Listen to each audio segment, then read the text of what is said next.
नमस्कार दोस्तों। भारत में चीतों के विलुप्त होने के 70 साल बाद भारत सरकार ने इस जंगली विडाल को भारत में वापस बसाने के प्रयास शुरू किए हैं। प्रधानमंत्री नरेंद्र मोदी ने शनिवार को नामीबिया से लाए गए 8 चीतों को मध्य प्रदेश के कुनो नेशनल पार्क में विशेष बाड़ों में छोड़ा। बिग कैट फैमिली का हिस्सा चीता एकमात्र ऐसा मांसाहारी जानवर है जो भारत में पूरी तरह विलुप्त हो गया था। विभिन्न रिपोर्ट्स में दावा किया गया है कि कभी भारत में हजारों की संख्या में चीते होते थे। आद्या साइंटिफिक सोसाइटी की इस सेशन में हम आपको बताएंगे आखिर किन वजहों से चीते भारत से पूरी तरह गायब हो गए। हमारे देश में एक समय ऐसा था जब तटीय क्षेत्रों, ऊंचे पर्वतीय इलाकों और पूर्वोत्तर को छोड़कर हर जगह चीतों की आवाज सुनाई देती थी। चीतों से जुड़ी जानकारी रखने वाले लोगों का कहना है कि चीता शब्द संस्कृत के शब्द चित्रक से आया है, जिसका अर्थ है चित्तीदार। बॉम्बे नेचुरल हिस्ट्री सोसाइटी के पूर्व उपाध्यक्ष दिव्य भानु सिंह द्वारा लिखी गई किताब the end of a trail the चीता इन इंडिया के अनुसार मुगल बादशाह अकबर के पास 1000 चीते थे, जिसका इस्तेमाल हिरण और चिकारा का शिकार करने के लिए किया जाता था। मतलब चीतों को पालतू बनाकर रखा जाता था। चीता तेज गति और बाघ और शेर के तुलना में कम हिंसक होने की वजह से इसे पालना आसान था। राजा और जमींदार शिकार के समय चीतों का इस्तेमाल करके दूसरे जानवरों को पकड़ते थे। इन्हें पिंजरे में रखने के बजाय जंजीरों में बांध कर रखा जाता था। चीता को पालतू बना लिया जाए और उसे बाड़ों में बंद कर दिया जाए तो उसकी वंश वृद्धि की क्षमता घट जाती है। चीता खुले मैदान में रहना पसंद करते हैं और खुले मैदान में ही सहवास करते हैं और तभी उनके वंश में वृद्धि होती है। The end of a trail the चीता इन इंडिया किताब में यह दावा किया गया है कि अकबर के बेटे जहांगीर ने चीतों की वजह से 400 से ज्यादा हिरण पकड़े थे। तब कैद में रखने की वजह से चीतों की आबादी में गिरावट आई। चीतों की विलुप्ति का मुख्य कारण उनका शिकार होना माना जाता है। हालांकि किताब में यह भी कहा गया है कि मुगलों के बाद अंग्रेजों ने चीतों को पकड़ने में ज़्यादा दिलचस्पी नहीं दिखाई। ऐसा वे कभी कभी किया करते थे। उस समय से लिखे कुछ किताबों में यह भी जिक्र किया गया है कि ब्रिटिश काल के समय में चीतों को हिंसक जानवर घोषित कर दिया गया और इसे मारने वालों को पुरस्कार भी दिया जाने लगा था।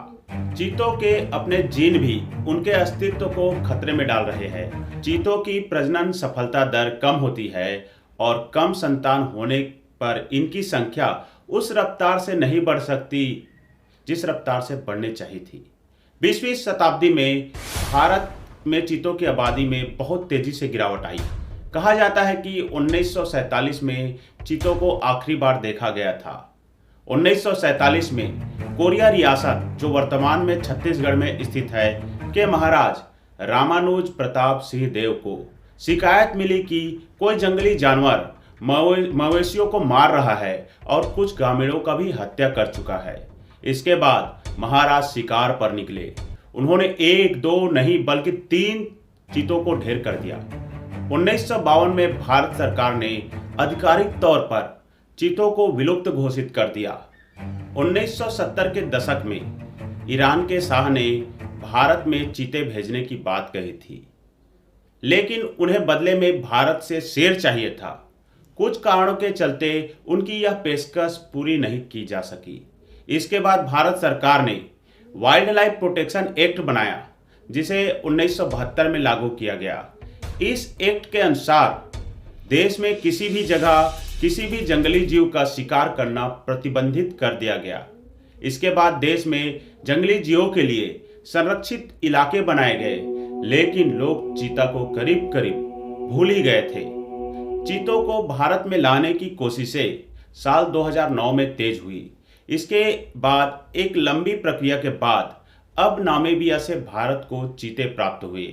ये चीते हवाई मार्ग से ग्वालियर पहुंचा और फिर हेलीकॉप्टर के जरिए इन्हें कुनो नेशनल पार्क में लाया गया। आइए जानते हैं कि चीतों को रखने के लिए कुनो नेशनल पार्क को क्यों चुना गया। कहा गया है कि 5 राज्य है जहां पर चीतों को रखा जा सकता था। ये राज्य है उत्तर प्रदेश, गुजरात, राजस्थान, छत्तीसगढ़, मध्य प्रदेश। एक्सपर्ट को लगता था कि इन पांचों राज्यों में से किसी भी राज्य में चीतों को रखा जा सकता है। इनके हिसाब से इन राज्यों का वातावरण चीतों के लिए ठीक ठाक है।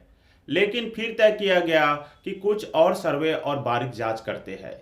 कुनो नेशनल पार्क को इसलिए चुना गया क्योंकि यहाँ पर चीतों के लिए खाने की कमी नहीं है, यानी पर्याप्त मात्रा में शिकार करने लायक जीव है। इसके अलावा 181 चीतलों को दूसरे अभयारण्य से कुनो तक पहुंचाया गया। बताया जा रहा है कि कुनो नेशनल पार्क का वातावरण भी अफ्रीकी चीतों के लिए अनुकूल है। करीब 748 वर्ग किलोमीटर में फैले इस नेशनल पार्क में इंसानों का जाना आना बिल्कुल ही कम है। आशा करता हूं कि वीडियो में दी गई इन्फॉर्मेशन आपको अच्छा लगा होगा। यदि वीडियो आपको अच्छा लगा है या इंटरेस्टिंग लगा है तो वीडियो को लाइक और शेयर कीजिए। बेल नोटिफिकेशन के साथ चैनल को सब्सक्राइब कीजिए ताकि आने वाले सेशन का नोटिफिकेशन आपको सर्वप्रथम प्राप्त हो। हाँ, अगर आपको अच्छा लगा है तो कमेंट्स भी कीजिए। आपका सपोर्ट्स और कमेंट्स हमें मोटिवेशन प्रदान करते हैं। जय हिंद, जय भारत।